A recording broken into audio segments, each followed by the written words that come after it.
you aren't being a proper woman, therefore you must be a witch. You must be a witch. Oh, blessed Yule, beautiful friends. We are beyond excited. We're trembling with excitement. Our hills are covered in snow and our faces are just breaking with glee right now. It's the season for us of birth. It's that moment of the greatest dark where the kindle sparks again. And we have a guest with us today who I think for us made us feel kind of born and seen in one of the most fundamental ways for our podcast. Someone whose work we loved, and then we found out they knew who we were, and now they're here. So Amy and I are just excited, and we hope you are healthy and safe where you are. And hi, Amy, and hi, blessed guests. Amy, do you want to do the honors of an introduction? Well, needs no introduction. I think last year our theme was chosen family, and I think these two guests really fit well into that. The lords and ladies of Monsoon Manor, Kenneth Friend and Jinkx Monsoon. Thank you so much.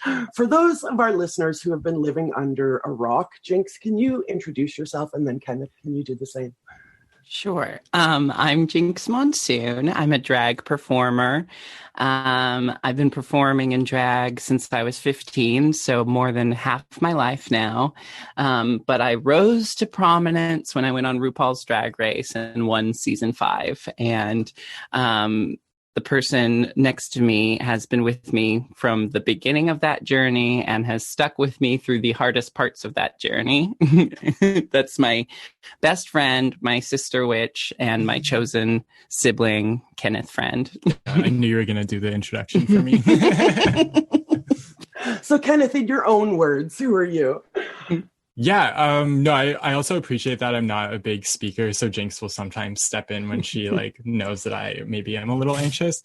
So I am Jinkx's assistant, but also business partner, and she got me into the sort of industry that RuPaul's Drag Race and many queens that we do and don't know that weren't on Drag Race that helped create over the last several decades, basically. And we both in different ways have been deep in that professional industry for 8 years. So most of our 20s. Yeah. Yes. And that's kind of my background, is working on drag shows across the world. Yeah. It's a testament to how good of an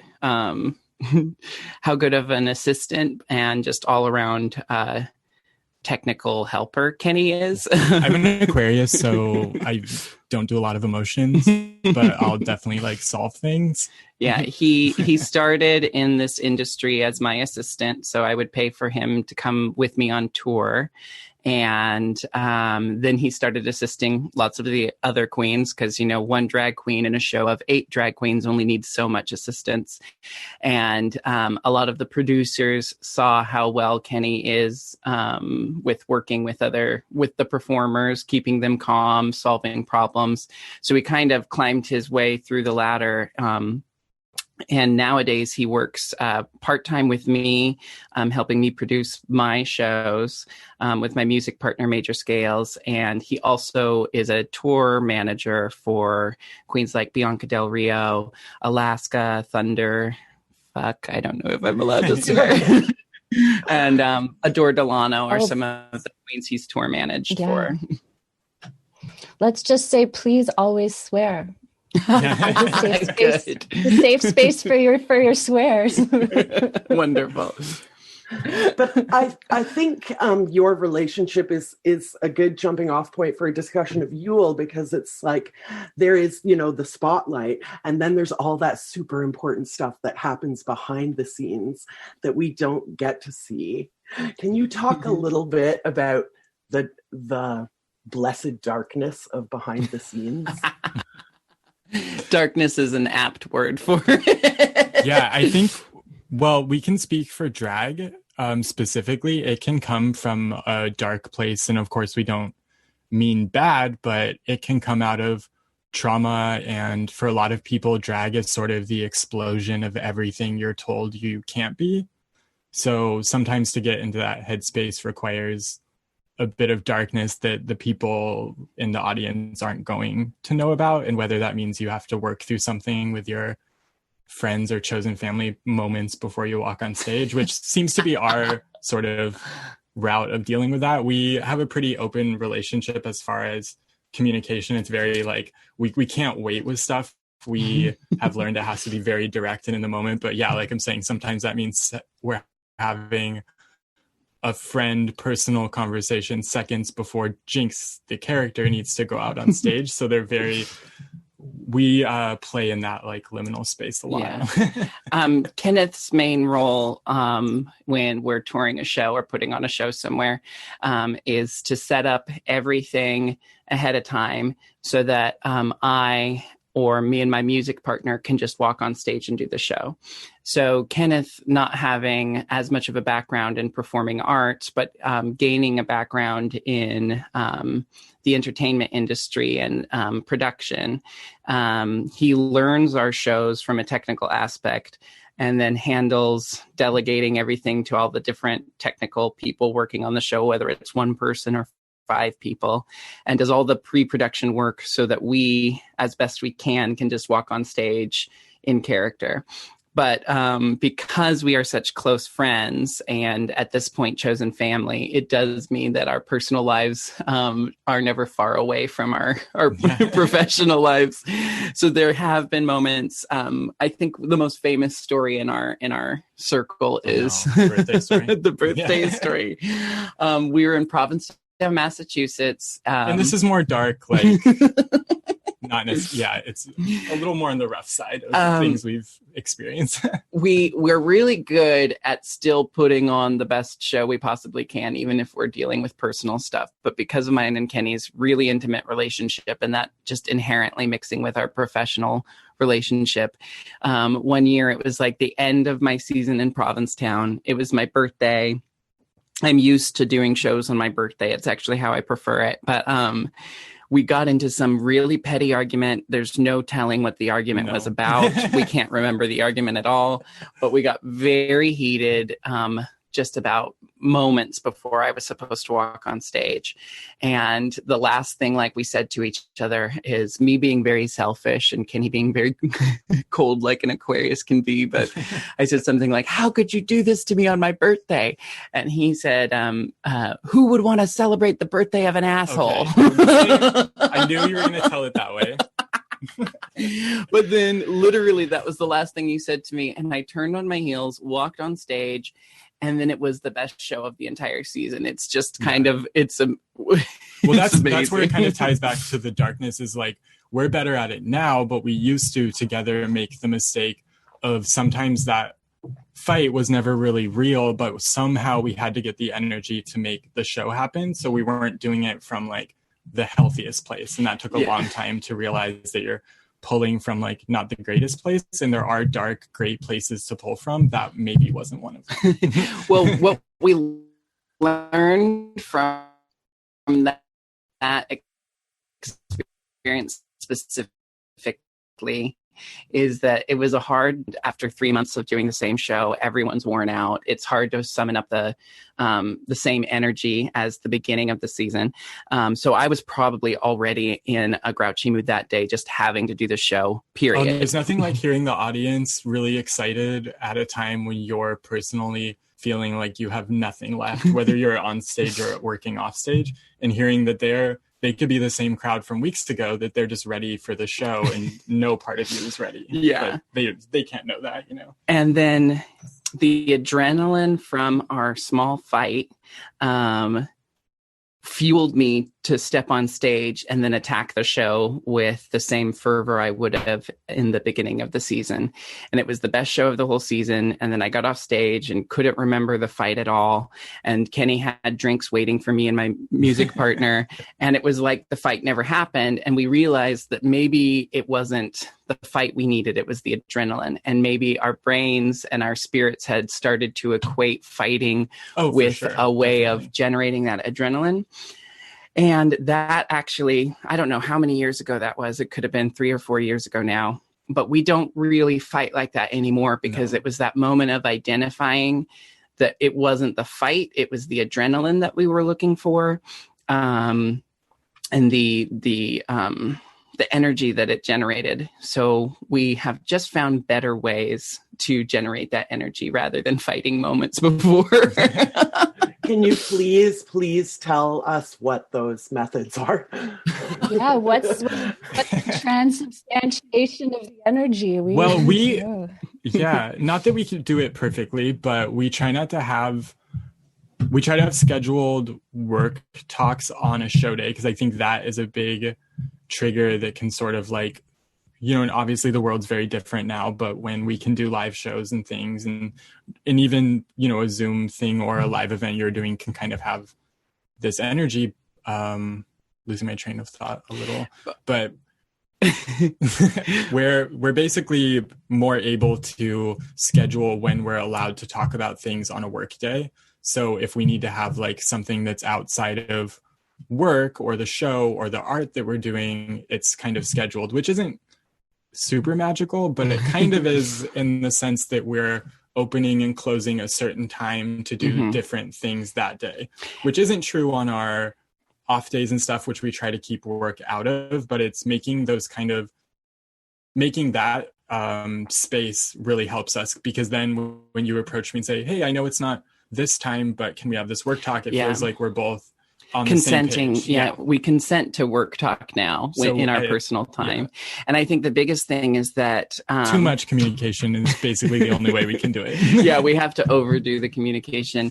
The biggest thing that causes difficulty with our relationship is that we live together, we're best friends, we're family, we work together, and we know everything about each other. So there's really no escape from one another. And it simultaneously allows us to work really intimately and really well together, but it also means we have access to everything that both incites joy and anger in the other person. So boundaries have become very important in our professional and personal lives. And then the other thing that really helps us when it comes to like summoning the energy that we need without going to anger or fighting, is we both use mantras a lot. And a mantra that is very well associated with me is water off a duck's back from my season of Drag Race. And since then, I just kind of create mantras every day, depending on what I'm going through, that help me with current circumstances. And the mantra we use for shows, Peaches Christ, another collaborator, made up for us, but it's drag is fierce and fun. And we basically just say it over and over and over until we trick our brains into believing that no matter what's going on that day, this show is going to be fierce and fun. It's a great tension breaker too, because, when you feel that like pressure in the room, and then one of us in our like immediate performing friend group will say that like really loud and excitedly, and it just kind of breaks everything up and everyone laughs.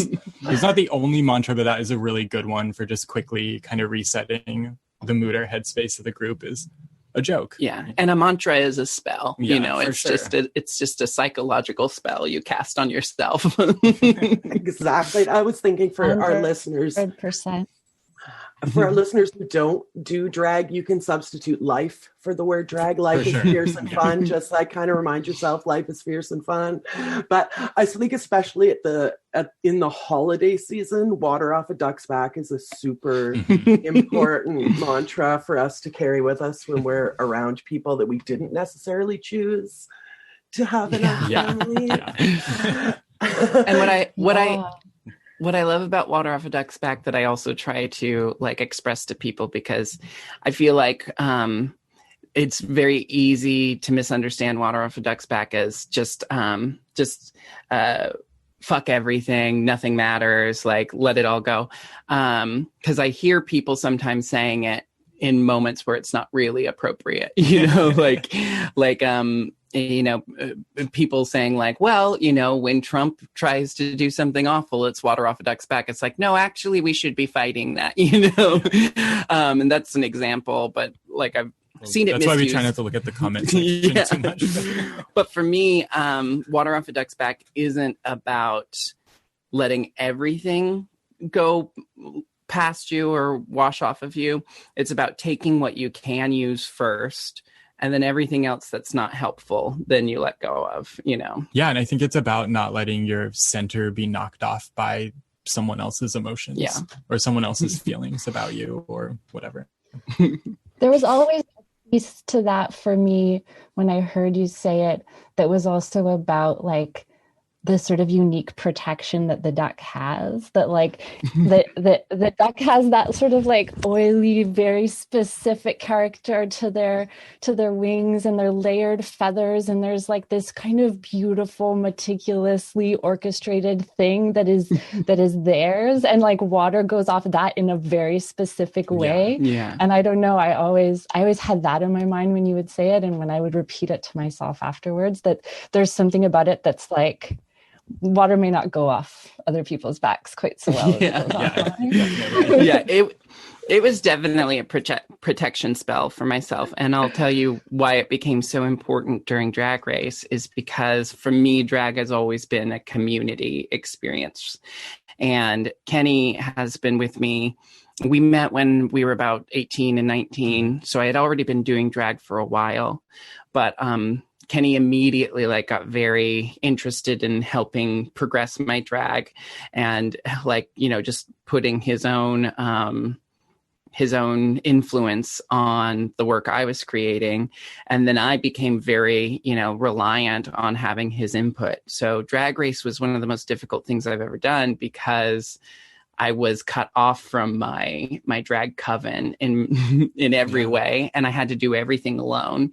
And to go from having kind of like a community that supports you into a competitive setting where literally no one is there to support you. In fact, they're rooting for your downfall. The only way to kind of get through the difficult moments of it was to create a protective mantra or spell for myself. And it makes me look quite insane many times on the show when I'm sitting there muttering to myself, but I think that's the relatable part of Jinkx. So your coven, you two live together. Mm-hmm. Do you practice together as well? Like, do you do spells together? What does that look like at Monsoon? Yeah, I know you wanted to talk about this a little more, but I sort of have dominion over the yard and the garden and the outside, which kind of flows into Jinkx being more self-described as like a kitchen witch. So there is overlap, but we do kind of have our separate areas. But we come together for like different little silly fun spells sometimes, or more serious ones too. But I would say most of the interaction we do is kind of through me having the knowledge of what we have and don't have in our yard and garden, and then Jinkx wanting to kind of explore that with food. Yeah. Food and oils, and we both practice making our own oils from the herbs and plants that Kenny grows in the yard. So I've made, just last night I did a skin preservation oil. Yeah. And the Book of 5,000 Spells is like one of our favorite ones. Yeah. I've done some fiery protection oil using a lot of the same spices that I use for cooking, and then stuff that we have from the garden.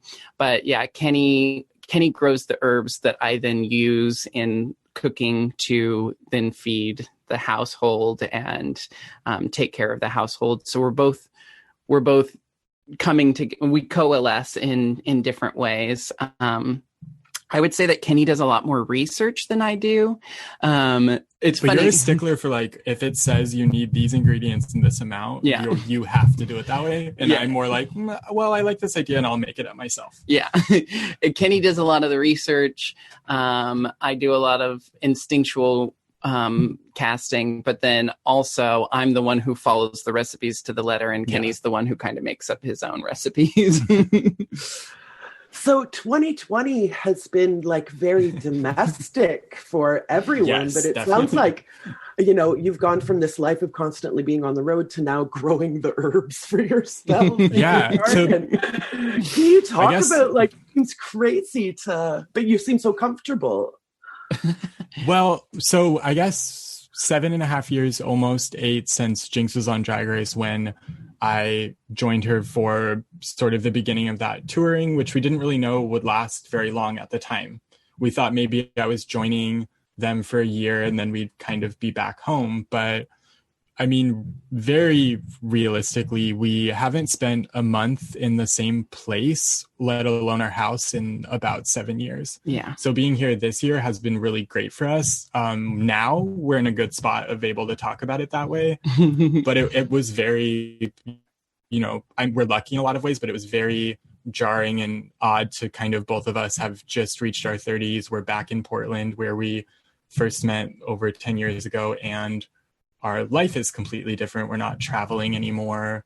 We're seeing friends that we've made across the world from spending a lot of time in places that weren't our quote unquote home. Yeah. I think Kenny said it best really early on. So I'm at a very different place from where I started right after Drag Race, where I was like really hungry to get out and do everything. And we always had the mentality of we have to strike while the iron's hot because we don't know when it will cool down. And then, 7.5 years later, it hasn't really cooled down. I mean, the temperature has changed, but it's still a very hot iron. So I've been saying, especially for a year for myself, that I really need to find a better work-life balance. I have like new things in my personal life that I want to give more attention to. And it's really hard to do that when my job is as demanding as it is. And we spend about 80 to 90% of the year touring and being nomads and, seeking work in lots of different places and different arenas. And at the beginning of quarantine, when all my gigs disappeared, and when we started to realize as more time passed that there's no way to predict when it will be over, no way to plan for when we're going to get back to what it was, I said something like, well, I wanted more time at home, and I just didn't know it would be this much time at home. And Kenny pointed out that that's often how it happens for me. I request something from the universe and I request it so loudly and for so long that when I do get it answered, it's way more than I was expecting, and that I have to kind of accept the good with the bad. You get immediately I don't want to say hit, but you immediately get some sort of answer when you're like, this needs to happen, or I want this. Then it's like, it is immediately given to you, and not always the way you want it, but it's just so quick with Jinkx. Instant karma. Yeah. You didn't think that it was a Jinkx to name yourself Jinkx, or were you just much already a Jinkx that it was that? Yeah, Jinkx came from the fact that my family has long believed that there is a family curse on our family, on my which bloodline, is very tied into being Jinkx, or having something just kind of silly kind of go wrong is very much incorporated with it. Not to interrupt you, I'm just confirming that these things happen to your mom and aunt and brothers. Yeah, it happens to everyone in my family. And the way I describe the family curse is it's just Murphy's Law applied to people of my family. Anything that can go wrong will go wrong immediately and directly to us. Yeah, if your mom said, "Oh, I hope I don't slip down the stairs," she would be slipping down the stairs before the end of the sentence. Yeah. So there is Go ahead, Risa. I was going to say, you might be related to my partner. I can hear him throughout the house throughout the day working on reno projects, just yelling either Murphy! Murphy! Yeah, there's something there for sure. My personal mantra has always been everything I need comes to me with ease. Amy and I made it into a song at one point because it was for me, Yeah, and it's not about like bragging. It's about like reminding yourself about breath, you know? The core thing that you need is there every time you need it. And I have to remind myself that when I'm anxious. But I loved when you were talking before, you just mentioned offhand, and I've been thinking about it ever since, the idea of opening and closing containers. And then I feel like we've skirted around it over and over again, that like especially in this time, where we're all compressed into our homes and into our family spaces, that sort of magical concept of opening and closing a container becomes so vivid, so real for all of us. Is that something that you guys have a practice around? I know you talked about it when you were talking about performing, but is that something in your house too, where you can open and close a space? Like, this is the container for this. I think our house, the biggest transition with quarantine is that our house here in Portland, Oregon is like known as the house where, first of all, it's a house where lots of parties happen throughout the year and everyone's welcome. And all you have to be is, respectful to everybody, and you're welcome to the parties at Monsoon Manor. And we have a lot of friends who frequent here so often that, like, it's not they don't typically call to check in or say, text us to see if they can come over. They just pop over. And so the quarantine meant that we had to kind of close our doors to all of that and set up the kind of, boundaries where you do check in with us before coming over, which was a big transition for everyone who lives here, all of us being very social people, and the friends that are welcome into this space being very social people. It was an adjustment to kind of have to close those doors and circle the perimeter with protection oil. Which we did do. Yeah.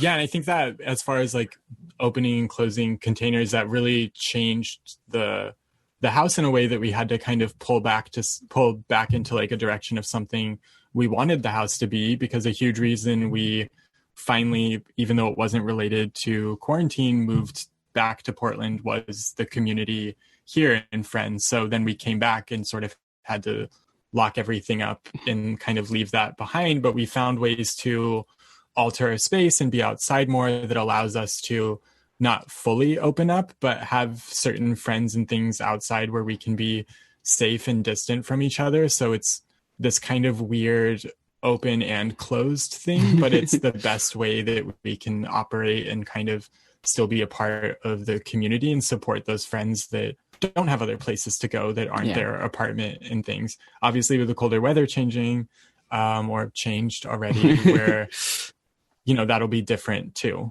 Yeah, I should point out that the way Kenny's built the garden is, the second you step through one of our gates, it's like you're in a completely different place from just out on the street. We live in a residential neighborhood that's very nice and pleasant.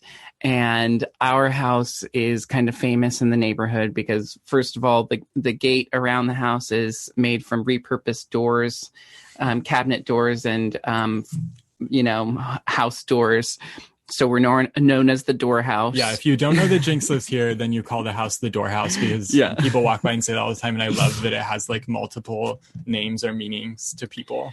And then Kenny's also, what's the name of the plant, that the vines that grow up to the roof? That's a wisteria. Wisteria. So Kenny's covered the front of the house in wisteria. We have these 2 giant trees. It's like this, it looks like a witch's hut in the middle of the woods, but it's in the middle of a residential neighborhood. Yeah, there's a lot of surrounded by condos. There's a lot of condos around with no trees. And then our property has 5 massive trees, 2 fir trees. So you can't, even though it's not a huge plot of land, our house is obscured by the trees and the doors and our flags and different things. So it's a lot to visually take in, but I don't know if I feel like we're straying from the topic, but that is like a really great thing about where we are, and definitely has this, it feels like a different space when you walk through a gate to kind of tie it back. So. And it I don't feel like oh, sorry. I was just going to say it's so hard with the delay, but I was going to say I don't feel like you're straying from the topic at all, because that's exactly what I'm thinking about. like different Yeah. ways of making containers make us safe, you know. They make spaces where Yeah. like an identity is safe and is allowed. And I'm so happy that you described that. I was like closing my eyes picturing. And I was just going to say the added benefit is that about once or twice a week, someone will drive by, slow down, roll down their window and just scream, "We love your house," and then go on their way. And it happens pretty frequently. I think radical self-expression definitely, like as a drag artist and as witches, definitely extends to our homes. Yeah, for sure. How do you decorate your temple? I describe the house as gorgeous clutter. One of our housemates, Helena, who has been one of my best friends since high school. It's funny because we live with 2 other people. You know, in time we'll be living with 3 other people because my boyfriend, we're beginning the process for him to move in. He's from the UK. So he's going to immigrate, which is a long process, but we're doing more complicated, obviously, because of the state of the world. So we're doing everything correctly, legally, cautiously, but we're also, you know, trying to move up the timeline because of the uncertainty of everything right now. But everyone who, the 2 other housemates who currently live here with us are people I've known since I was a teenager, and people Kenny's known for almost as long. So we really do have this long history of connection. And so everything's pretty cohesive between the 4 of us in the house. So when I bought the house almost 3 years ago, Kenny and I were living in San Francisco, and Helena was living here alone and renting the rooms out as an Airbnb. And she decorated the entire house with just lots of salvaged antiques and furniture and just random pieces she would find on the side of the road. And everywhere you look in the common spaces, like the walls are completely full. We're maximalists, so there's like not an inch of space anywhere. It's not like a decoration or a figurine or something. So it's I used to refer to it as kind of like a drag museum. And we've kind of, now that we've moved in and made it our space, it's less of a drag museum and more of just like a museum of our collective lives. Because there's, every bookshelf is full, whether it's like, you know, all books pertaining to Gypsy Rose Lee, or then you look over at this shelf and it's all witch encyclopedias and Greek mythology section. Stuff helps. We have I'm sure your houses are similar in some regards out in the woods. So the decor is very campy, and it's like taking a bunch of old things, cluttering them together to make it look very iconically Portland and very iconically queer, witchy, and drag oriented. Which maybe unsurprisingly is a lot of crossover in decorations. I was going to say not just decorations, but like in culture, in lifestyle. That was going to be my next question. I know I saw in a documentary that you were specifically talking about Roald Dahl and the unleashing of the witches and how you saw that as being like drag queens. Can you talk about that and then all of the other stuff about drag and witch? Well, so I think, you know, I started self-identifying as a witch when I was about 23 or 24. No, it was later because it was after Drag Race. It was about 25. That's not really important. But the point is, I think because of our society, for so long I thought to be a witch meant one very specific thing.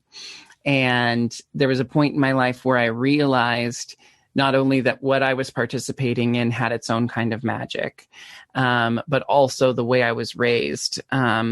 I was raised by my mom and my aunt and my grandmother collectively.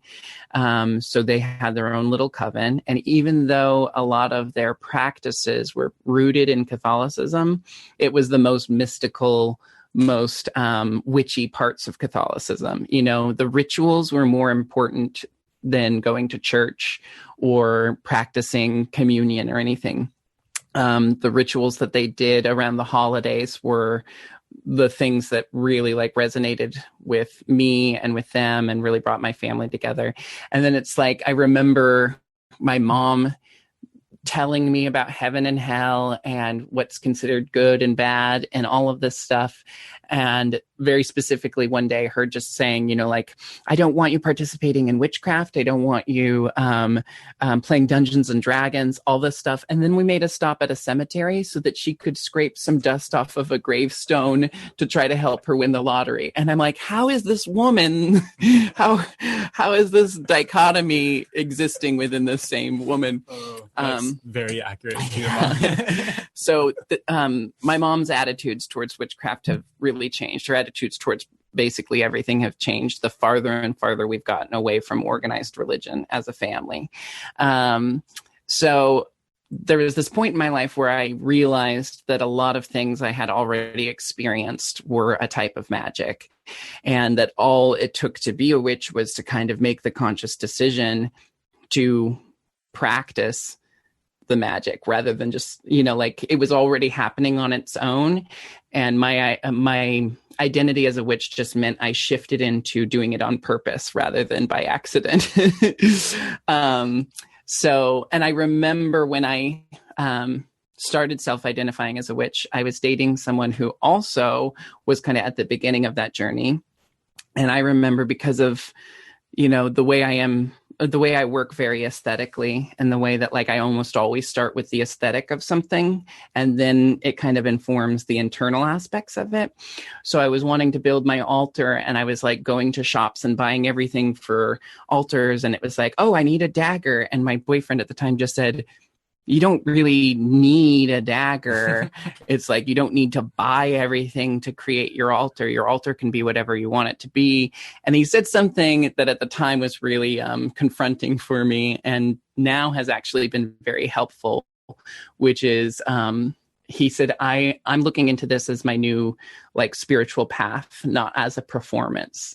And it was like, I had to kind of accept that the way I was treating it at first was like a performance of witchcraft and not actually a practice of witchcraft. And that did confront me, but it also caused me to like re-examine the way I wanted to get into witchcraft. And I feel like nowadays I don't try to push anything. I don't try to practice more often than I feel necessary. I don't cast spells just to cast spells. I cast spells when I feel like they're necessary in my life. And then otherwise, I just try to find the magic in what I'm doing, whether it's creating music, performing, cooking, just kind of going into it with a consciousness of this can be a form of magic if I allow it to be, rather than going out of my normal routine to try to prove to anyone who may be watching that I'm a witch. It's more about a personal experience with everything that I do. But as a theater person, surely there's something to the idea of set design and performance as a witchcraft unto itself. Yeah, I think, I mean, like, I don't think there's anything wrong with having performative elements to it. And that was... Yeah, it's supposed to be play and fun still. For sure. It is still play and fun, you know, and of course, you know, the deeper I get into my own practice, the more I'm like, oh, like drawn to clothing that like projects to the world, this is who I am, you know, and that's just always going to be true for me. Like, it's true when I like anything, you know, I have to kind of announce it a little bit because that's just in my nature as an artist and a performer and as a drag queen. Everything has an element of performativity, but it's also, you know, taking stock with myself. Why am I doing this today? How's this going to help me tomorrow? And, you know, making sure that there's an authenticity to it and that it's not all performance. I think though, well, I guess we both, in different ways in our group of friends, and most queer people express ourselves through clothing. So I do think it's like a taking up space thing too, to dress as a witch sometimes, or what society might think a witch looks like. And, you know, we're safe in Portland to do that. And so that's great because the culture here is kind of dressed however you want. But I think there's a power in it too, to kind of force people to, you dress in a way where someone's going to think witch, even if that's not where their brain goes very often, you know, if that makes sense.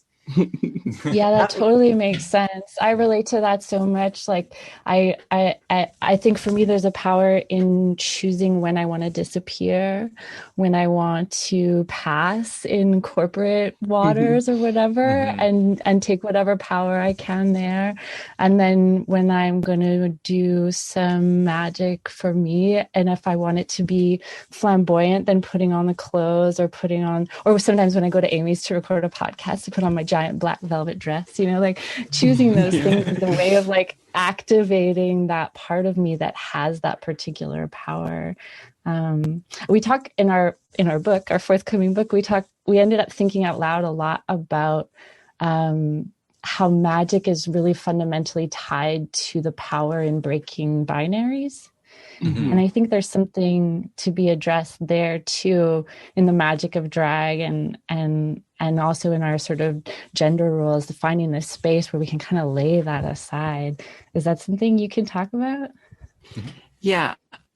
I think one thing that stuck with me from art school, and probably one of the best lessons I learned as a performer, was in my clown class, which was based off of the Commedia dell'arte, like Italian classical clown form. Even though we were doing modern clowns, you know, we weren't playing Tartuffe, you know, but we were creating our own clown forms with the sensibility of the classic clown Commedia dell'arte training.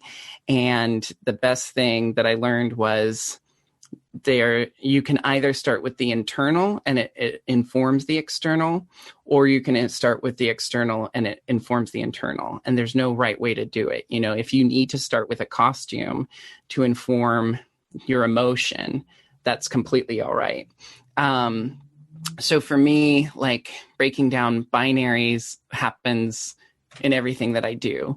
And it occurs whether I'm dressing or presenting in a way that is very much against societal norms. And it also occurs when I'm trying to blend in or pass or disappear, like you described, because it's like these moments of knowing I'm going to go to an airport in, you know, in a particularly conservative part of the country or the world. I'll dress in a way that like helps me blend in a little bit more, but I almost never blend in. It's like, it's only to give myself some reassurance. Yeah. But I think, I don't know, I think the more we break down what we were told, the more we undo conditioning, the more we release our own magic and kind of unfurl our own magic on the world. Like, I know for a long time, because I was told boys are warlocks and girls are witches, I always wanted to be a witch. So I didn't really like see myself as a witch, because I was still being told that I had to see myself as a boy and as a warlock. And for whatever reason, the word warlock just didn't resonate with me. And then when I started noticing that witch can apply to anyone who practices, and that it's a term you give yourself, and it's self-assigned and self-identified, then I was like, oh, it doesn't matter what genitalia I have, I'm a witch. And that really unlocked a lot of things for me in terms of gender. It was about the same time that I started self-identifying as non-binary, which I always was. I just didn't know the word for it. You know, I think, you know, basically, I mean, ever since I was a child, everyone could tell that I was queer and that I was trans femme. But it wasn't until I started self-identifying that really unlocked in me. And unlocking that within myself just like opened up an entire playground of presentation and identity and the ability to shapeshift every single day. And I think drag has an inherent magic because it is shapeshifting. And that's definitely why I feel like my magic is expressed through drag and my craft is practiced through drag every time I do drag, whether I'm like doing a witchy look, which is half of all my wardrobe, or if I'm doing a super glam, glitzy look. The act of shape-shifting is a form of magic. And I do see drag as shape-shifting, whether the participant realizes it or not. Yeah. I was gonna say, well, if we're talking about binaries in general, I think I liked what you said about gender, and then I was kind of thinking about plants and stuff, and I'm not the first person on your podcast to feel this way, but we really separate what is like a plant from a weed, and that is like one of my biggest frustrations in gardening. So I think that's something I've worked to break down, and maybe I'm not the greatest at sitting with a plant and talking to it, but I will get everyone in the house and all of our friends who come to visit to look at a weed that they hadn't experienced in that way. Because I feel like most people are familiar with a weed that's like this big or smaller, but they don't know when it grows 4.5 feet tall what plant that is anymore. So I like to kind of disrupt people's feelings about weeds in that way, and I kind of actively don't even like using that word. Or for example, we have a friend's mother who stops by every once in a while and will say something about some of the weeds, but I sort of act like that word doesn't exist. So that's been kind of my way of dealing with people's binary around that aspect of plants too. Yeah, because we assign maleness and femaleness and masculinity and femininity to everything. You know, we assign it to colors. We assign it. I know lots of people who assign it to numbers, and you know, like I've heard lots of friends say like, well, 2 is definitely female, whereas 3 is male. And I know that I thought that way as a child. As a younger person, I used gender binaries in numbers to help me do math. And I don't know why or how that helped me. Yeah. But we do just, I think especially as an American society, we assign gender to everything to better understand it. And then also to like identify with certain things more than other things. But at the end of the day, you know, everything is everything because the only gender that exists for something is the gender we assign it, you know? And I think that gender pronouns and gender identities are extremely important still. You know, I think especially when you are someone who is assigned a gender at birth, and then through your life, you reclaim your own gender and you either transition or you take control and take ownership of your own gender expression. It's really important to have that binary set up so that you know for yourself and for everyone witnessing it that you're moving from one thing to the next. And at the same time, I think gender is not important because the only significance that it actually contains is the significance that we assign to it.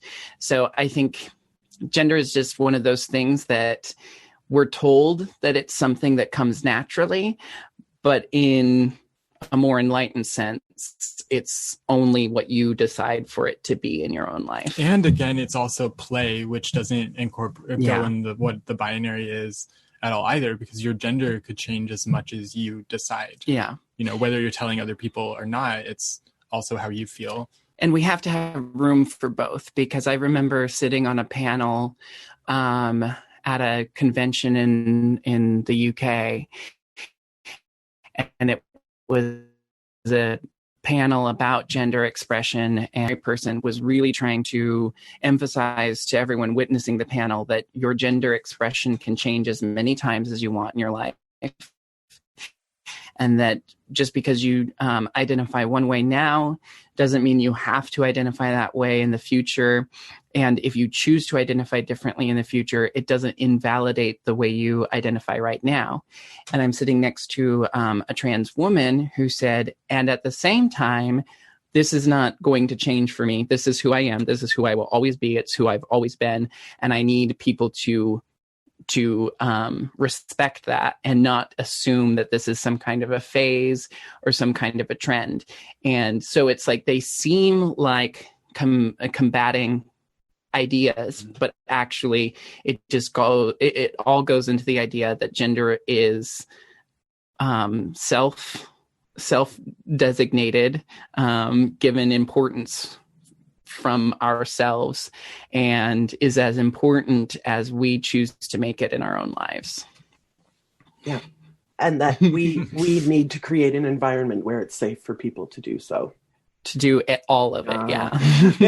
I wanted to say that, like, I think one of another very dangerous binary that relates to both weeds and gender is good and bad.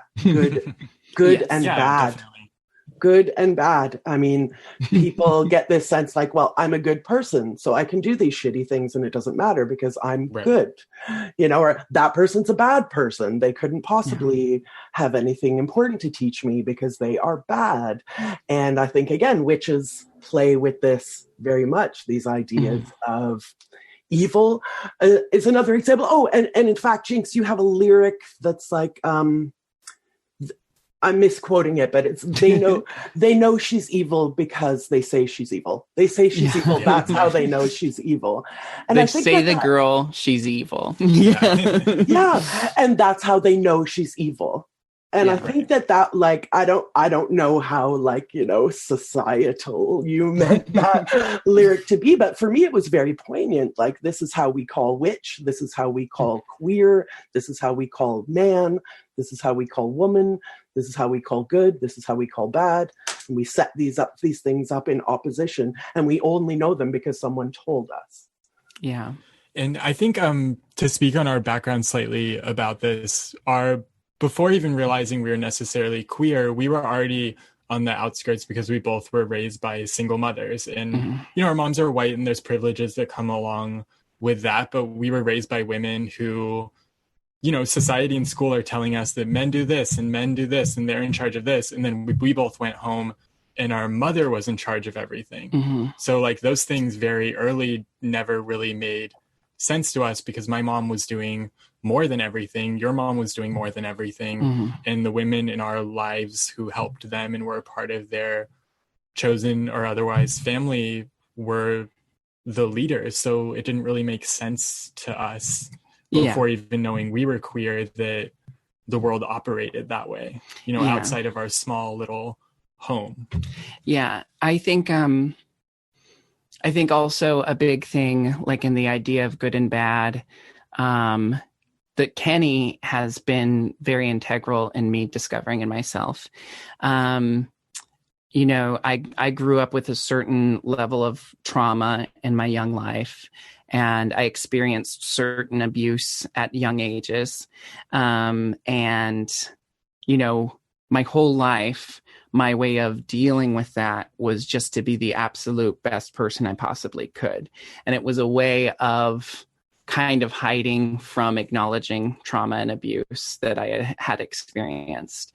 And I convinced myself that if I do everything that a good person does, then I can escape the damage that trauma and that abuse gave to me, and I really did. I kept myself extremely busy all through school. I went from high school to college. I was like, very addicted to good grades. I was addicted to hard work. I took on every extra project I possibly could.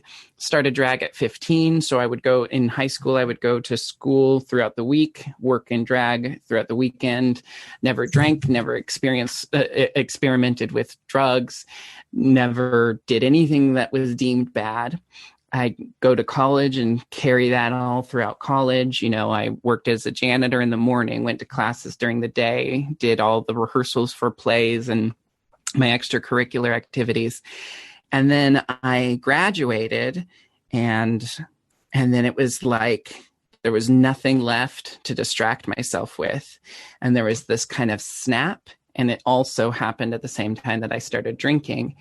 And it was like the pressure I had put on myself for so long to avoid acknowledging the trauma and abuse I had experienced then came on me like an avalanche.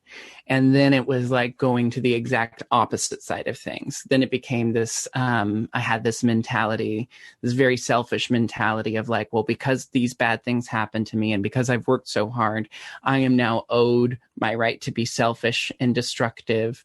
And I, especially with Drag Race, overnight success and overnight celebrity played into that in big ways. I was like going on stage, trying to be this perfect image I thought I had created for myself, and then stepping off stage and feeling so weighed down by that pressure that I would go into the exact opposite direction. And it was years of slowly unpacking trauma and abuse that I had experienced. Figuring out the ways that something that happened to me as a child is affecting the way I make decisions now. And then in the last 3 or so years, first changing my relationship to alcohol and now being sober for 1.5 years, finally feeling like I have dealt with things enough that I don't have to label everything as good or bad. You were saying, a good person might say, I'm a good person, so it doesn't matter if I do this shitty thing because I'm a good person. For me, it was always like, I'm a good person, but I did this one bad thing, so now I must be bad. And it was like one mistake or one selfish act, I thought undid everything. And it was almost like breaking the seal, like, oh, I'm a bad person now. I might as well just like not give a shit about being a good person anymore. And so it's been years of working on this within myself. And I'm very lucky to have someone who's so close to me in my life, who's not only understanding and compassionate, but also calls me out on my bullshit. Sometimes too much. But I feel like the ability to stop compartmentalizing everything as good or bad, but start looking at how they all relate to each other. Like a bad experience might have generated good experiences later and might still generate bad experiences down the road, but I don't have to look at it as good and bad. It's all just, different paths to take on one journey. Reminds me of Learning to Walk in the Dark, which is one of my favorite books, Barbara Brown Taylor. But she says, I spent my whole life trying to be good, but was that the same as being whole? But she's kind of, that book's so great, but she's talking about a lot to do with Christianity and the church, but just that our society forces all the bad stuff into the wilderness, into the dark, and we don't look at those things, and that's not a way to live.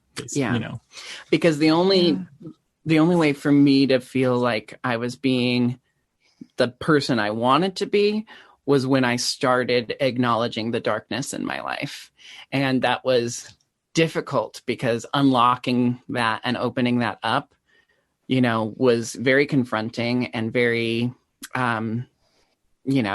it comes with a lot of guilt and shame. Yeah. But without having done that, I probably still would be on a more selfish, more narrow-minded path than I am right now. So I had to do the hard work of unpacking all of that and confronting all of that to be able to get to where I am now, which is a person who's much happier and much more content in life, but also enjoys my own presence and my own company, a lot more than I did about 5 years ago. Yeah, I think that's such a poignant, thank you so much for trusting us and our listeners with that story. I think that's such a poignant, Yule story, right? Like we're at this, we're sitting at the longest night of the year, like we're sitting drenched in the darkness. So it really, it is like an offer to us to reach out into the dark and to be part of the whole web again, and to not let patriarchy or whatever the fuck happened with the church break us from the wholeness of all that. Yeah. I think this is a very significant time of year, because it was always, as a child, it was always my favorite time of the year, Christmas time. And it was the time of the year where I felt like my family put everything aside to have a wonderful experience that we could all enjoy together. And then as an adult looking back on Christmas time, I realized how much stress and trauma and how much how many emotions pop up during the winter time and during a holiday season. And it's informed a lot of my work with Ben de la Creme on our holiday shows that we... I'm so excited to get into this. Go. It was 3 years ago that we first came together to write To Jesus, Thanks for Everything, Jinkx and Dela, which is the Jinkx and Dela Christmas experience. So we toured our show for 2 years, writing a new show every year. First year, it was To Jesus, Thanks for Everything, Jinkx and Dela. The following year, it was All I Want for Christmas is Attention. And this year... title of anything ever. I'm just like, you can't see me, those of you who are listening, but I'm just like turning red because I'm like holding my breath, waiting for Jinkx to say, All I Want for Christmas is Attention. I died. They sent that in a group message asking what was the best title, and all of the friends were like, it has to be that one. There's not... All the other ones are great, but it was like, that is both of you in a nutshell. Yeah. And you're acknowledging it, so that's good. And this year we are doing our first full feature film in lieu of touring, and we talked about how it was going to be 10 times more difficult to do a film this year, but we had to do it because we've built up this tradition not only for our audience members who might have complicated relationships to the holiday season or have really need that escape during this time, but also for ourselves. It's essential to have this experience every year. And basically at the heart of our holiday shows every year is the idea of confronting what we were told this time of year needs to be versus what we want it to be and what it actually is. So Dela is the character that is obsessed with Christmas, who is very much trying to have the Christmas we were told about on television and in movies. Whereas Jinkx is more pragmatic and realistic, and her purpose is to poke holes in all of that.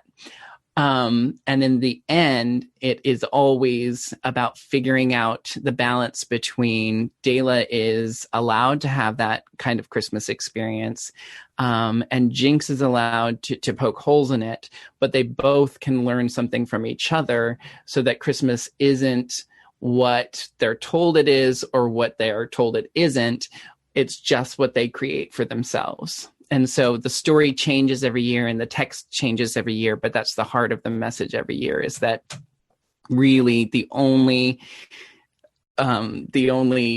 important thing about this time of year is that you create it for yourself and that you don't let rituals and traditions from past generations dictate how you choose to celebrate it now. Do you have any solstice rituals that you do? I think cooking, cooking has always been my way to escape from work. It's the least like performing of anything I do in my life. Video games are another escape for me, but that's still very performative. It's like stepping into a character and really like getting into that mindset. So cooking is the only thing I kind of do alone and is 100% for other people. But it's also, it's for myself because I find it very therapeutic, but the end product is to give to everyone else, We also always, Yeah, I was just saying, much like the Christmas show, which, oh my goodness, what's the clever title? I can't believe I glossed over Oh this. my gosh, the clever title is the Jinkx and Dela holiday special. It's like meta clever. Yeah. It was a decision we had to make moving into film versus stage. We wanted to create something that you could watch every year, which was a difficult thing to do in 2020, to have everything that's going on and then have to make the conscious decision that, like, our feelings about what's going on in the world right now will be conveyed through the work without us directly talking about it. So it was difficult to be the political minded advocates and activists that Ben de la Creme and I both are, and then consciously decide not to talk about it throughout the film, because we want this film to exist every year and be applicable to your holiday season every single year. So the way we feel about everything is definitely there, even if we're not saying the words. But I think it's very on brand for both of you. It's kind of like the blank Christmas special. It's like everything from Pee Wee Herman to like retro, Paul Lynde. Oh, it all is specials. Yeah, it's very campy. It's all very much in there. We both are inspired by similar things. And there was a moment on set, and this is one of my favorite stories, because I knew that, Dela's like biggest drag inspiration is Pee Wee Herman. And while Pee Wee Herman inspires me a lot, I wouldn't say it's my biggest drag inspiration, but Dela as the producer and director. I'm always feeling something. Dela as the producer and the director made a lot of the aesthetic choices, and the two of us being so trusting of each other, even though my aesthetic choices would have been different, these aesthetic choices also apply to me. So I knew going into it that there was going to be a lot of Pee-wee's Playhouse in the influence. And then there was this day, it was the second to last day of filming, and we were sitting down waiting for all the lighting to be adjusted. And I had this moment of saying, oh my gosh, this moment is just so much like Ren and Stimpy. And Dela turns to me and says, you didn't realize this entire movie is Ren and Stimpy? And I was like, no, I thought it was Pee-wee's Playhouse. And she goes, look at the decor, look at the painting, look at this, and she's pointing around the set. And I realized we are Ren and Stimpy, the way we've created these characters. Dela's the Stimpy, amazing. I'm the Ren. And that is something that resonates equally with the two of us. So here I am thinking like, oh, I'm doing Dela's dream of recreating Pee-wee's Playhouse for ourselves. And really what we were doing was Ren and Stimpy for both of us. So how can we watch the film? How can we get it? What do we do? Where do we go? All you have to do is go to jinkxanddela.com. That's Jinkx. I paid extra for the K, so you have to use it. JINKXANDDELA.com. And it's kind of a pay-per-view setup. But once you pay for the film, you get to watch it as many times as you want, and it's all streamable. And I should say it's worth pointing out that we were diligent and obsessive over safety and health protocols throughout filming. Everyone who participated in the film was required to self-quarantine 2 weeks before and throughout the entire production of the film. Anyone who wasn't on camera was masked at all times. And we had a person who was our health and safety czar whose job it was to go break up little groups of people huddled together talking, to walk throughout the set several times a day with hand sanitizer, making sure that we ate all our meals socially distanced. And it was definitely a huge anxiety going into it, but we did everything we possibly could to treat this self-produced film as if it was, at the standards of Hollywood. Every union standard was met. You know, we made sure that there was health and safety was at the forefront of everything throughout production. And no one got sick during. So, you know, it was kind of one of those things where we had to wait long enough after filming to start really promoting it, because we had to make sure, like, did everything go the way we planned? Did we keep everyone safe before we start bragging about making a film, you know? And I can boast that everyone stayed safe and healthy throughout the entire production. I was going to ask, I have something that I've been reading for the last few years, again, from learning to walk in the dark for solstice, but if you two had any rituals that you do, maybe privately or with your family. The only thing we didn't mention is that we usually set up a giant altar that's like really fun on our table. We're usually like a day late, it seems, when we're celebrating things, but that's sort of normal in our house. Like the actual festival day is usually our day to like clean and set up, and then we kind of move on from there, but that's our like natural kind of path, so we just kind of go with it. Yeah, Kenny is also very creatively minded. You know, I think as being a technical person in our productions, people often disregard Kenny's own creativity and artistry. So he very much asserts himself in ways that he can to assert his own creativity and artistry into our lives to, you know, make sure that he's expressing himself as well. And I would say that every season, his altar is one of my favorite forms of Kenny's self-expression. So at the changing of every season, Kenny creates an altar on our living room table that just signifies, you know, stepping into the new season. And it normally includes reference to Greek mythology, which is a common point for the two of us. And he's normally chosen a patron goddess or a saint who was originally a goddess that has been like co-opted by religion to be a saint. I have a lot of like statues from Goodwill that we've sort of just crafted into other beings from, you know, like the Virgin Mary or something like that. So we'll pull one of those that like has some sort of significance for that, and that's like something fun we do that creates like conversation around it. And for us, we don't always like doing the traditional holidays that we grew up with, but that still gets the same feeling of like awe or excitement.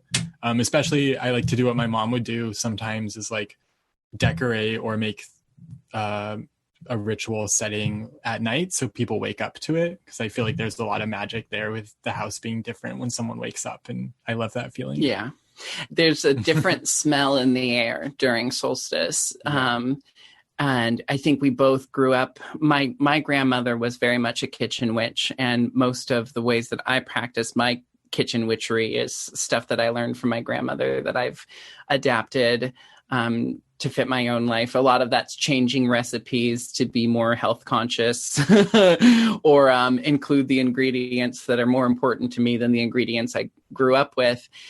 And I think the smell of like cinnamon and clove and those warming spices are one of the biggest signifiers of the winter season for me. So Kenny oftentimes starts the day by boiling some homemade potpourri and oils that he'll put together in a pot that will scent the entire house.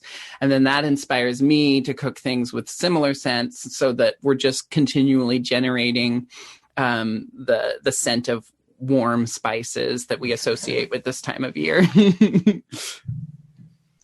Yeah, the smells of the season are very particular. That's one of the things, like when Risa and I first started hanging out, you know, she sort of knew me as this like counterculture punk, you know, kind of person. And then I think, Risa, tell me if I'm wrong, you were quite surprised to learn that I fucking love Christmas, that I'm like a Christmas crazy, like, because to me the degree Yeah, the degree to which you love Christmas is definitely a delight and a surprise. And then every year since then, we would get together and like punk scream Christmas carols and go watch like the strangest small town Christmas parade in our old neighborhood. And that was all really like fun. And then always at the end, I would be surprised, maybe not by year 6, but like by Amy's like screaming glee trying to get Santa Claus to wave at her with like wholehearted belief that if Santa Claus waved at her, then her year was blessed, you know, just like losing your shit like a 4-year-old just made my year. Yeah, I was surprised by that. Well, the reason being, and I think Jinkx, Kenneth, you can probably relate to that, is that, you know, the secular version of Christmas, to me, there's like the solstice, which is Yule, and then there's like the Christian thing that I grew up with the, you know, birth of the baby Jesus.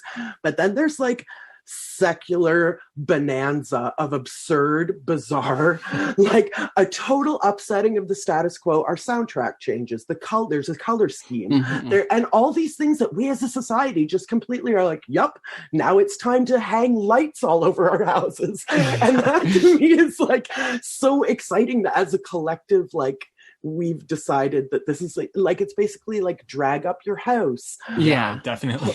pull a tree inside. Like all of these completely absurd, and so that's what's so gleeful to me about it, is the absurdity of it and the general acceptance of the absurdity. Yeah, I think that has always been my favorite aspect of Christmas, and especially now that I tackle Christmas every year in my work. It's that whether we know it or not, we are participating in centuries-old rituals and traditions. And even though we, you know, like in America especially, we've been conditioned to believe these are Christian traditions, witches know that it has been co-opted from much more ancient rituals and practices.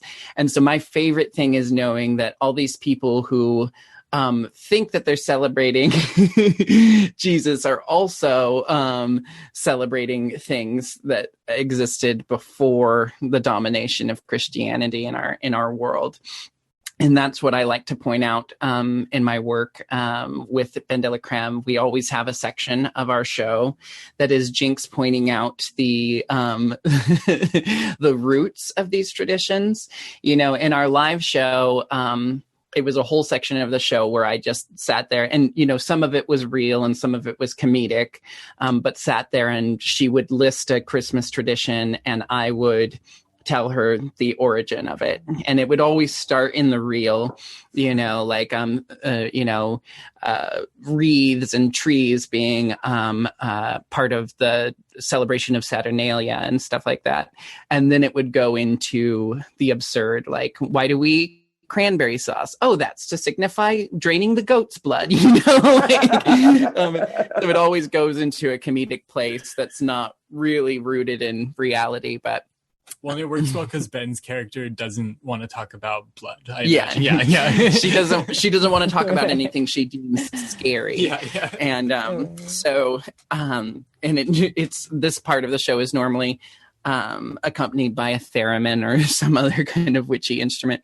And I'll give you one spoiler for the film, but it's my favorite. The witch section of the film is actually quite small, just because you can only squeeze so many ideas and themes into a film that's an hour long.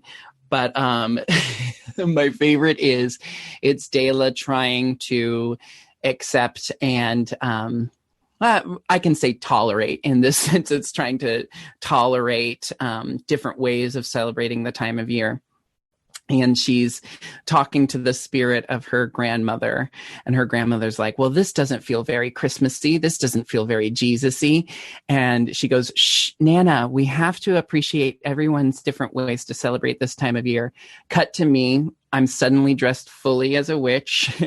I'm playing a lute and I'm singing, Mother of Magic, take my blood and fill my womb. Hecate, Hecate, Hecate, Hecate. And it's just so absurd and not actually how I celebrate Yule or solstice or anything, but just to show you the opposing sides of this time of year.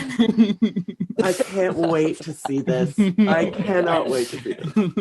I like that because Jarek, the person wouldn't, like you said, be as performative, but there's no way Jinkx the character as a witch would not be shoving it down everyone's throat. both Jinkx and Dela struggle with the fact that the other one is trying to shove their way of celebrating the holiday down the other one's throat, but they both can't see that they're doing it to one another. Yeah. They're both so convinced that the other one is doing it to them that they can't see the way they're doing it to someone else. And that's what I love is the heart of our message, is it doesn't matter if you celebrate Christmas in a secular Jesus-y way, or if you celebrate Christmas in a more spiritual, ancient, witchy way. There's room for all of it. And the best way to celebrate is to let everyone bring their own rituals and traditions into it, and also identify the traditions and rituals that help us and the traditions and rituals that hinder us, and allow ourselves to either adapt or let go of the ones that hinder us. Yeah. I think that that's a perfect way to end. But before I do, Kenneth, do you have a prayer on darkness? I do, yeah. So this is one I go back to a lot. And again, it's from Learning to Walk in the Dark. And I believe it was originally a Hebrew prayer. It's definitely in some Christian books. But I can read that. And then I think you were thinking about playing something. I don't have anything Yule inspired. Well, you were something earlier that was. Oh yeah, you're right. You're right. I didn't ask, but yeah. Okay, so I'll read this. Our noisy, and this is for the solstice, but I've also read it to myself on like a dark moon or like different things like that. Obviously, it's whatever anyone wants. Our noisy day has now descended with the sun beyond our sight. In the silence of our praying place, we close the door upon the hectic joys and fears, the accomplishment and anguish of the week we left behind. What was moments ago the substance of our life has become a memory. What we did must now be woven into what we are. On this day we shall not do, but be. We are to walk the path of our humanity, no longer ride unseeing through a world we do not touch and only vaguely sense. No longer can we tear the world apart to make our own fire. On this day, heat, warmth, light must come from deep within ourselves. I'd like to take a moment to point out kind of in our world how historical today was, because Kenny is decidedly a behind the scenes person. Kenny at times has refused to even walk on stage to hand a performer a prop because he just doesn't. Not as much anymore, but I have a lot of anxiety about public speaking. Yes. And, that's why I have a lot of loud friends. Yeah. I remember one story, a queen was saying, I only trust you to walk on stage with this whiskey bottle and hand it to me when I ask for it. And then that queen walked on stage and immediately... Close. Close. She got into a coffin, a prop coffin, and as soon as they closed the lid and she was stuck there, I very delicately passed off that responsibility to a stagehand while they were trapped in the coffin, and I could hear them knocking kind of loudly about it, and everything was fine. I knew it was fine. I just knew I couldn't walk out there and do it that day for some reason. Yeah. And so I think it's a testament to how much Kenny... I'm admittedly not as much into podcasts just because I spend that time with video games. But especially when I'm cooking or we're cleaning around the house, Kenny will put on podcasts that we both enjoy. And your podcast is definitely one that we share, and one of Kenny's favorites. And Kenny brought your podcast to my awareness. So the fact that this is the first time Kenny and I have done an interview together is a testament to how much we both love your podcast and how much we enjoy what your podcast brings to the world of audio listening. And I can say, like, maybe Jinkx doesn't do podcasts as much, but that's what's really exciting about your book coming out, is that they're much more of a reader. So I think we're gonna, we obviously talked about that already, but we're just really excited for the book and everything you two have done for witches and women and femmes. Risa and I feel particularly seen by you both. Kenny, you are obviously a good friend and ally of the pod, never an enemy of the pod. But yeah, this is one of those things where, you start a project and And the real project is the friends you make along the way. Like, I really feel like we, 2020 kind of got in the way of this space of being a physical relationship. But I really feel like, creating this virtual coven is like a very real thing that we're doing together all the time. I also think, while it's like definitely interrupted physical space, I can say for me in my life, quarantine has really made me focus in on the relationships that bring the most to my life, and not necessarily letting certain relationships fall by the wayside, but just giving attention rather than trying to split my focus and my attention across every single person that I know. Taking time to really focus in on the relationships that bring the most to my life, because it feels like we have an abundance of time, but not an abundance of energy, and capacity, so it really has kind of helped us center in on the relationships that bring the most to our lives. That's definitely. Sorry. I was just going to say, I'm going to carry with me that line from what you just read, Kenny. Can I call you Kenny? Are we at that level? Yeah, that's fine. That what we've done must now be incorporated into who we are. That I feel like I'm going to hang on to that in this season, and I'm going to hang on to that, and how I think about these COVID times. I'm going to.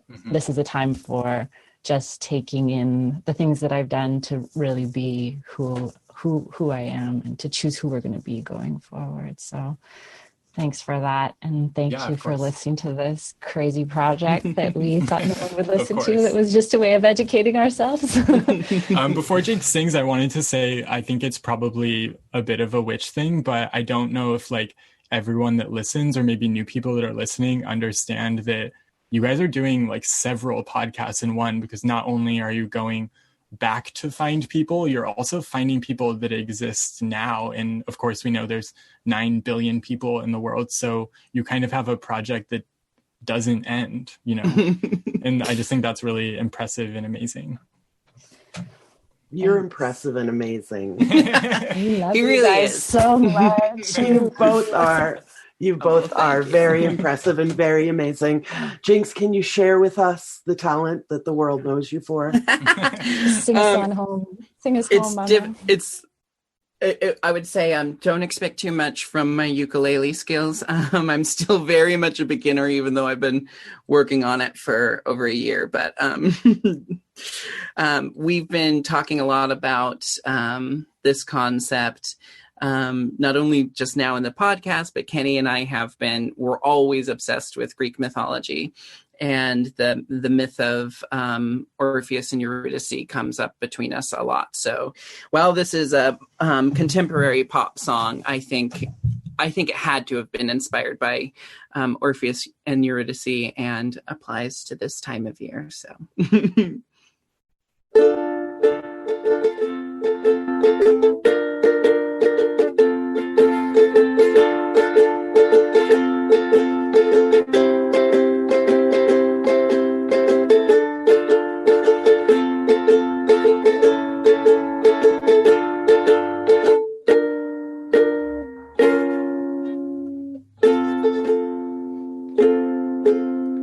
Love of mine, someday you will die, but I'll be close behind to follow you into the dark. No blinding light or tunnels to gate. No blinding light or tunnels to gates of white. Just our hands clasped so tight, waiting for the hint of a spark. If heaven and hell decide that they both are satisfied, illuminate the nose on your vacancy signs. If there's no one beside you when your soul embarks, I'll follow you into the dark. Catholic school, as vicious as Roman rule, I got my knuckles bruised by a lady in black, and I held my tongue as she called me son. Fear is the heart of love, so I never went back. If heaven and hell decide that they both are satisfied, illuminate the no's on their vacancy signs. If there's no one beside you when your soul embarks, I'll follow you into the dark.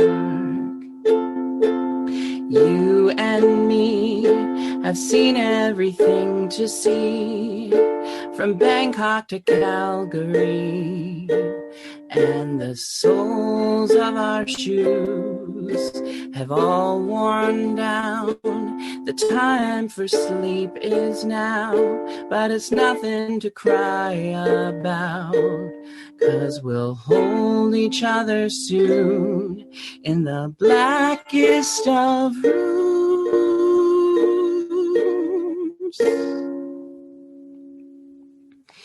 If heaven and hell decide that they both are satisfied, illuminate the no's on their vacancy signs.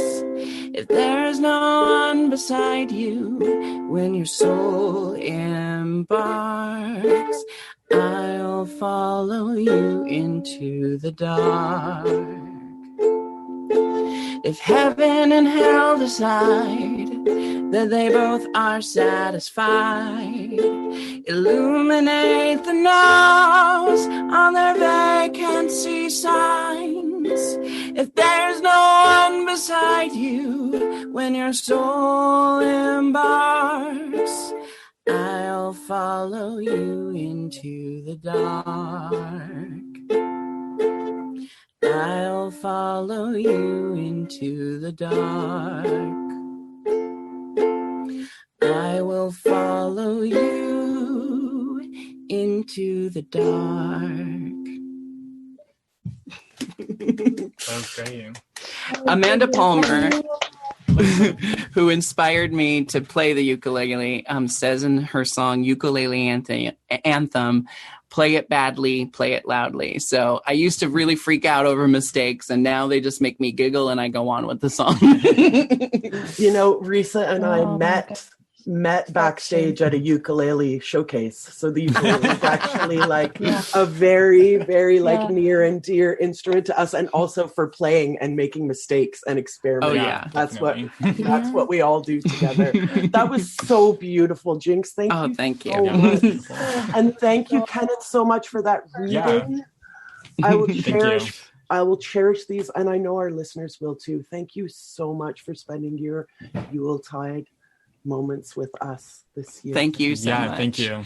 JinxandDela.com. Find out everything, and follow us on Instagram, the Jinkx and Dela Holiday Special on Instagram, and hopefully. Hold on. Does the Holiday Special have its own Instagram account? Yes, it does. The Jinkx and Dela Holiday Special on Instagram, or you can follow me. I'm the Jinkx, Jinkx on Instagram. Ben is Ben de la Creme on Instagram.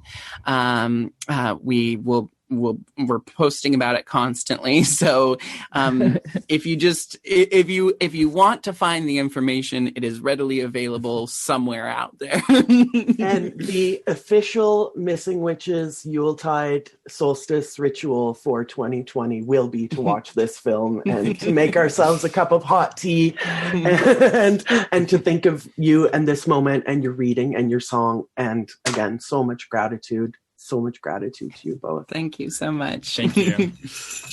Yeah, we love you. Thank you. Blessed Yule, everybody. Blessed Yule.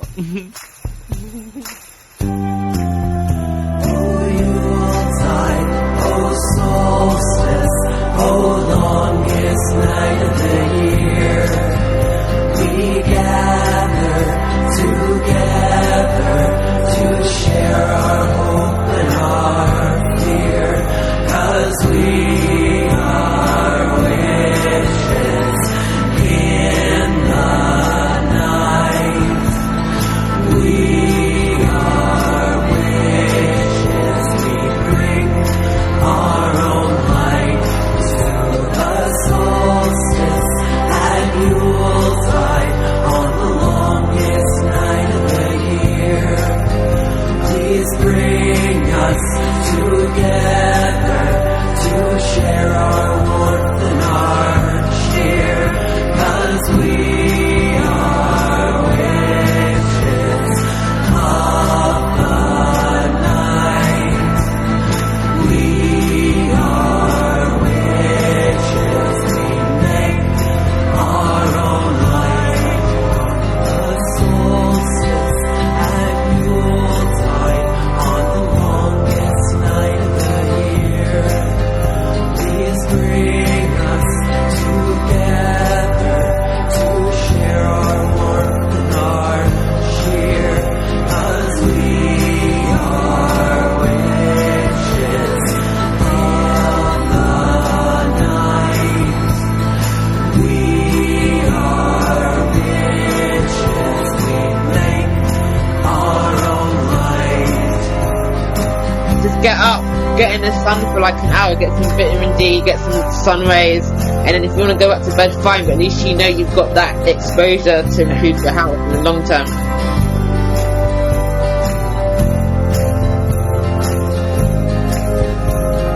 We are witches.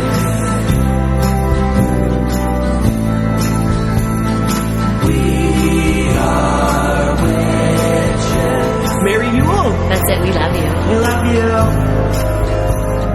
Solstice at Yuletide on the longest night of the year.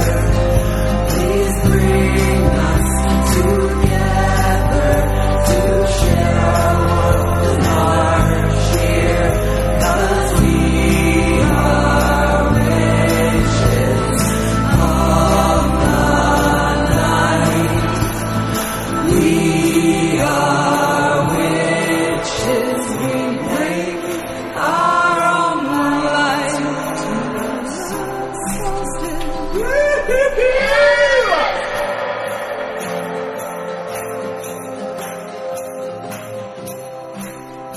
You can find links to episodes, pre-ordering our book, and Missing Witches merch at TeePublic on our website, missingwitches.com. And when you shop at foxglovefarm.com, that's farm with a PH, don't forget to use offer code MissingWitches. You must be a witch.